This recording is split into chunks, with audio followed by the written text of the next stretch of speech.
Assalamualaikum warahmatullahi wabarakatuh. Perkenalkan Rian Prayogi. Di sini kita berbicara mengenai migrasi, pengungsi, dan keluarga negara. Berbicara mengenai konsep, fenomena, dampak, kebijakan terhadap migrasi, pengungsi, dan keluarga negaraan sangat relevan dan saling berkaitan dalam konteks globalisasi, seperti pembangunan sumber daya manusia, konflik etnis, perang, hak asasi manusia. Migrasi dan pengungsi telah menjadi fenomena multidisiplin atau multidimensi dengan perkembangan politik global. Sebaliknya, kita membahas secara hukum internasional konsep migrasi, di mana menurut International Organization for Migration atau IOM, bahwa migrasi dikatakan perpindahan tempat tinggal yang baik dalam satu negara maupun melintasi perbatasan internasional, baik secara permanen maupun sementara di berbagai alasan. Sedangkan secara konsep pengungsi, menurut Konvensi 1951, bahwa pengungsi dikatakan orang-orang yang terpaksa meninggalkan negara karena adanya rasa takut akibat persekusi dengan alasan yang tidak bermaksud untuk kembali ke negara tersebut. Sehingga terjadi fenomena migrasi yang telah ada sejak abad ke-15, yang dimana migrasi pertama dilakukan oleh kaum elit, demi perluasan kerajaan dan serta kejayaannya. Serta pada abad ke-17, negara-negara berkembang meningkatkan sektor perdagangan dengan mendorong perpindahan pekerja imigran yang terampil. Sementara pada abad 19, migrasi yang dulunya para budak berubah menjadi para pencari kerja atau tenaga kerja asing, yang sudah mulai pada abad ke-19. Sementara itu, fenomena pengungsi sudah ada sejak abad ke-20, yang dimana terjadinya konflik Perang Dunia Pertama dan Perang Dunia Kedua. Pasca Perang Dunia Kedua, terjadi pemisahan dan pertukaran populasi di berbagai wilayah di Eropa, sehingga terjadinya krisis kemanusiaan di abad 21, pelanggaran hak asasi manusia, kekerasan etnis menyebabkan pengungsi, seperti kasus pengungsi Rohingya yang ada di Myanmar. Sehingga dari fenomena pengungsi ini dalam konteks migrasi dikelompokkan dalam forced migration atau migrasi terpaksa.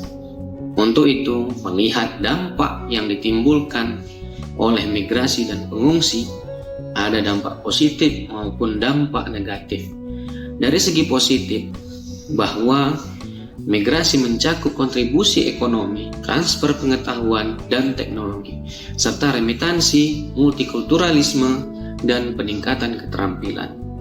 Nah, sementara dampak negatifnya bahwa dari migrasi diperhatikan brand keterampilan terlatih, penyalahgunaan hak asasi manusia, kerentanan terhadap penyakit.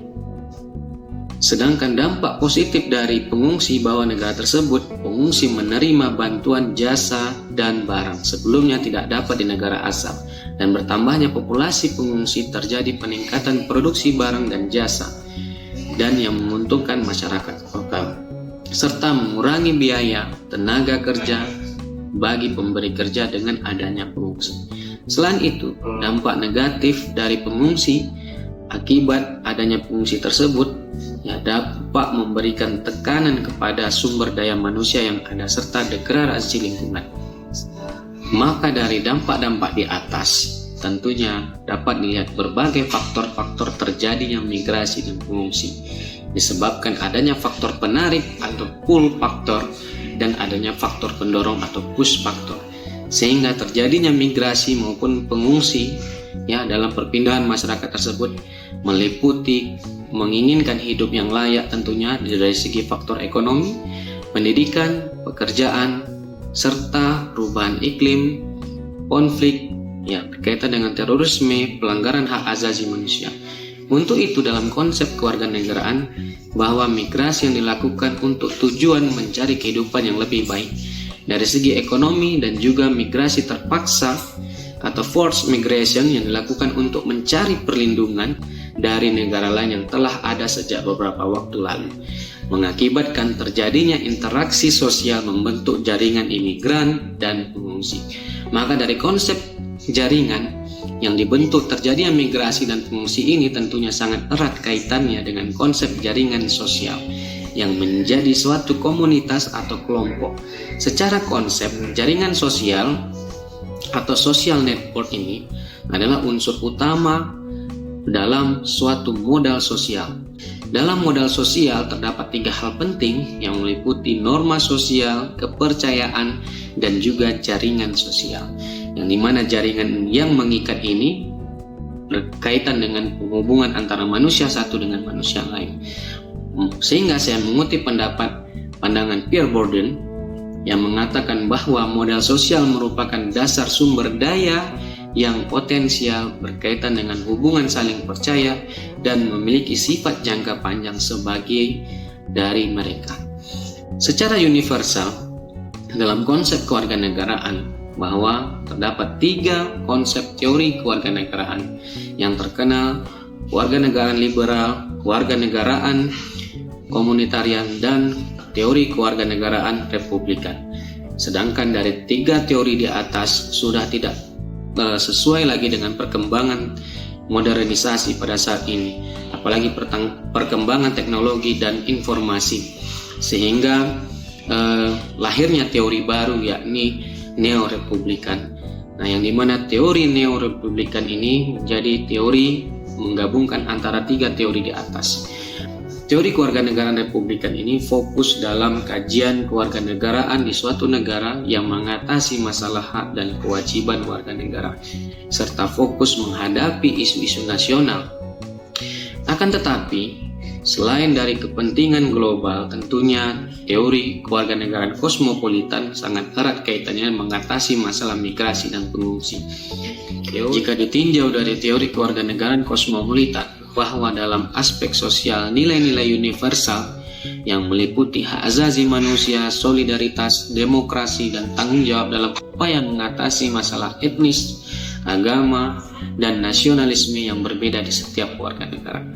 Sehingga secara konsep migrasi dan pengungsi dalam konsep kewarganegaraan mengutip pandangan Immanuel Kant bahwa landasan hak-hak kosmopolitan adalah seluruh umat manusia yang mempunyai hak untuk tidak diperlakukan secara kejam jika memasuki wilayah komunitas politik tertentu, baik secara sukarela walaupun dengan berkaitan dengan kekerasan.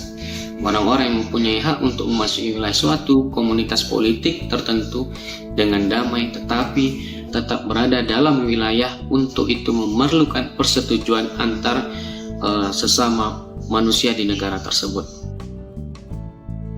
Untuk itu, perbandingan kebijakan kewarganegaraan yang ada di setiap negara berkaitan dengan migrasi dan pengungsi di antaranya.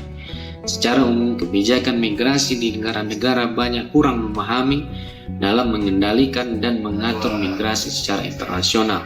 Negara Belanda dikenal dengan program asimilasi sebagai upaya integrasi imigran dalam memperkenalkan kewarganegaraan Belanda. Negara Prancis ada kebijakan Compact Proposition untuk melakukan penanganan imigran melalui manajemen efektif guna mengatasi imigran sejak dimulainya dari negara asal sampai di negara transit atau negara tujuan. Kebijakan kewarganegaraan Amerika Serikat melakukan pembatasan imigran sebagai strategi yang paling kompleks untuk memprioritaskan isu-isu seperti kesehatan, ekonomi, terorisme, dan juga hak minoritas. Akan tetapi, Presiden Biden telah mengambil langkah strategis untuk membuat kebijakan baru dengan mengembalikan kebijakan Darcha yang pernah dipopulerkan oleh Presiden Barack Obama. Kebijakan kewarganegaraan terhadap pengungsi di negara-negara Eropa, ya semuanya menerima kedatangan Eropa, tetapi ada negara-negara yang tidak mau menerima dengan kehadiran para pengungsi, seperti Serbia, Hongaria, Kroasia yang menolak kedatangan pengungsi dengan alasan pengungsi dapat memberikan ancaman nasional bagi negaranya. Sementara Jerman yang menunjukkan sikap kepedulian terhadap pengungsi sehingga membentuk kebijakan Open the Door Policy sebagai kebijakan pintu terbuka di mana negaranya mendorong integrasi dan tetap membuka wilayah perbatasan bagi pengungsi. Untuk itu, Amerika Serikat juga memiliki kebijakan terkait pengungsi pada saat masa pemerintahan Donald Trump dengan memangkas 50.000 orang dalam setahun. Sementara pada era Presiden Joe Biden, mereka membuka pintu seluas-luasnya sehingga jumlah pengungsi diterima kurang lebih 1.250 orang pengungsi diterima pada tahun 2021. Sementara di Malaysia dan Indonesia, karena Malaysia dan Indonesia belum melakukan ratifikasi terhadap konvensi, untuk itu dari kedua negara mempunyai perbedaan dalam menangani masalah pengungsi, ya, sehingga kedua negara ini, ya, memiliki tanggung jawab yang berbeda masing-masing terhadap mengatur masalah pengungsi. Untuk itu, dari konsep kewarganegaraan berkaitan mengenai hak dan kewajiban negara, pentingnya bagi negara untuk meningkatkan sumber daya manusia. Demikianlah yang dapat saya sampaikan. Lebih dan kurang saya mohon maaf. Terima kasih. Assalamualaikum warahmatullahi wabarakatuh.